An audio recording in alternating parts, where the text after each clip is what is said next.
फिल्में जो है जब से शुरू हुई तब से शुरुआत में वो हालांकि ब्लैक एंड वाइट थी और धीरे धीरे जैसे जैसे अपडेट्स आते गए वैसे वैसे वो कलरफुल होने लगी।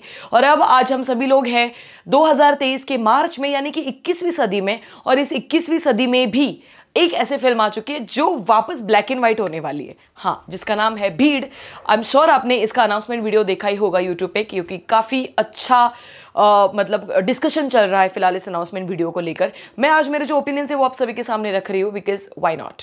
सबसे पहले मैं कास्टिंग के बारे में बात करना, प्लॉट के बारे में बात करना, इसके पहले डायरेक्टर के बारे में बात करना चाहती हूँ, क्योंकि अनुभव सिन्हा है इसके डायरेक्टर, जो मुझे एज अ पर्सन नहीं पसंद है, क्योंकि उनके जो विचार है वो मेरे विचारों से काफ़ी अलग है, और जिनके विचार मेरे विचारों से नहीं मिलते फिर इतना ज़्यादा मैं उनको सराहना नहीं करती। इसलिए अनुभव सिन्हा की अगर पहली फिल्मों के ऊपर एक बार रोशनी डालने की अगर मैं कोशिश करूँ तो आर्टिकल 15 ये मूवी उन्होंने बनाई थी, थप्पड़ जैसी मूवी बनाई थी, उसके बाद मुल्क भी उन्होंने ही बनाई थी, और अनेक। अब मुझे पर्सनली इन सारी फिल्मों में कुछ ज़्यादा इतना इंटरेस्ट था नहीं, एक्सेप्ट थप्पड़, क्योंकि वो एक बहुत ही पारिवारिक सब्जेक्ट था, ना कि कोई देश का सब्जेक्ट था। क्योंकि जब भी इन्होंने देश को लेकर कोई सब्जेक्ट बनाने के ऊपर इन्होंने फिल्में बनाने की कोशिश करी है, इन्होंने हमेशा से ही देश को गलत साबित ठहराया है, which I personally did not like. I truly feel कि इस पूरी धरती पर जितने भी देश है, हर देश के कुछ ना कुछ इश्यूज है। ऐसा कोई देश नहीं जहाँ पे सारे लोग क्राइम रेट जीरो है, बहुत ही प्यार से रह रहे हैं और कुछ भी इश्यूज नहीं है, कोई भी क्राइसिस नहीं है। ऐसा कोई देश आपको नहीं मिलेगा। अगर वो है तो वो देश नहीं, वो स्वर्ग क्यों ना उसको हम लोग घोषित कर दिया जाए। हमारे भी देश में बहुत सारे इश्यूज है, पर हमारे देश की पॉजिटिव साइड भी तो है। पर मैंने बहुत सारे ऐसे लोग हैं जिनको देश के सिर्फ खिलाफ ही बातें करते हुए सुना है, देखा है, पढ़ा है, और इसकी वजह से मैं इन लोगों की सराहना नहीं करती। अब बात करते हैं इस भीड़ के बारे में। बेसिकली अनुभव सिन्हा जो है उन्होंने भीड़ की इस अनाउंसमेंट वीडियो में ये बताने की कोशिश करी है कि कोविड के समय में जहां पर सिर्फ भारत देश उनके हिसाब से जूझ रहा था, पूरी दुनिया ने, क्योंकि एक डायलॉग है जहां पर वो कहते हैं, एक बार फिर हुआ था बंटवारा 2020 में, जब हमारे ही देश में बॉर्डर्स बंद किए गए थे।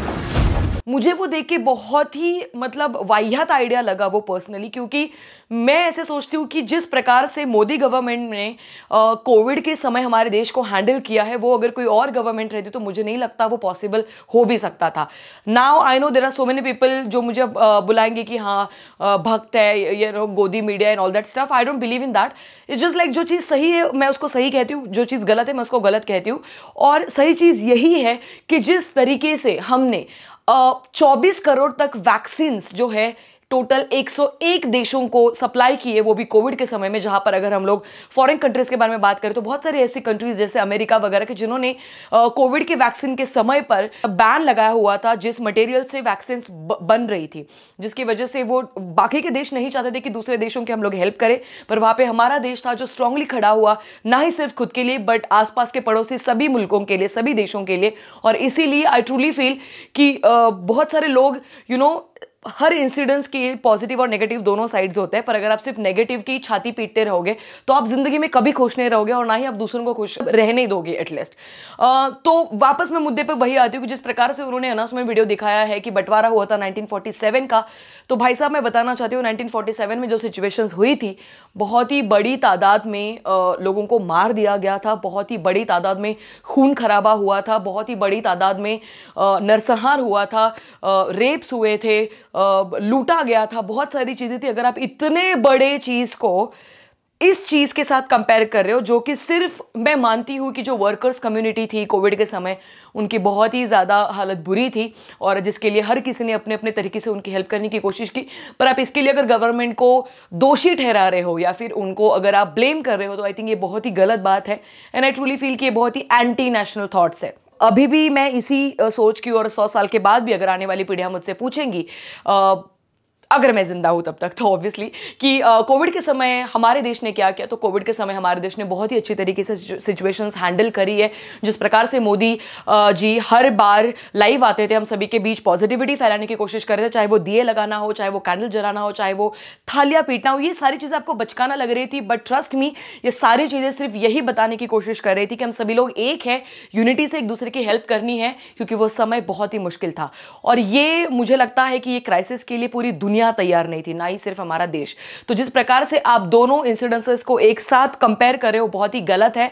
And I personally did not even like the announcement video. तो इसलिए मैं कुछ ज़्यादा खास एक्साइटेड हूँ नहीं इस फिल्म के लिए। हालांकि मैं अभी भी कह रही हूँ कि लॉकडाउन में सिचुएशंस बहुत ही वर्स थे वर्कर्स के लिए।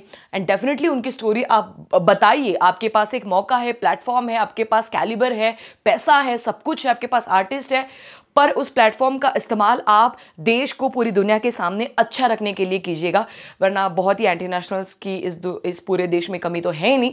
एनीवे, ये मेरे थॉट्स थे भीड़ इस फिल्म को लेकर। बाकी मैं इस फिल्म को देखूंगी ज़रूर, मुझे बस यही देखना है कि क्या कुछ और चीज़ें बताई गई है जो सही है गलत है, और इसका डेफिनेटली मैं एक और रिव्यू लेकर आऊंगी आप सभी के सामने। बाकी भीड़ को देखने के बाद आपकी क्या राय है, और क्या सच में जो चीज़ मुझे फील हुई वो आप लोगों को भी फील हुई, और अगर हुई है तो प्लीज़ आप मुझे कमेंट सेक्शन में बता सकते हैं। बाकी ये वीडियो कैसा लगा वो भी बताएंगे, और अगले बहुत सारे ऐसे वीडियोस में लेकर आऊंगी। Till then peace out.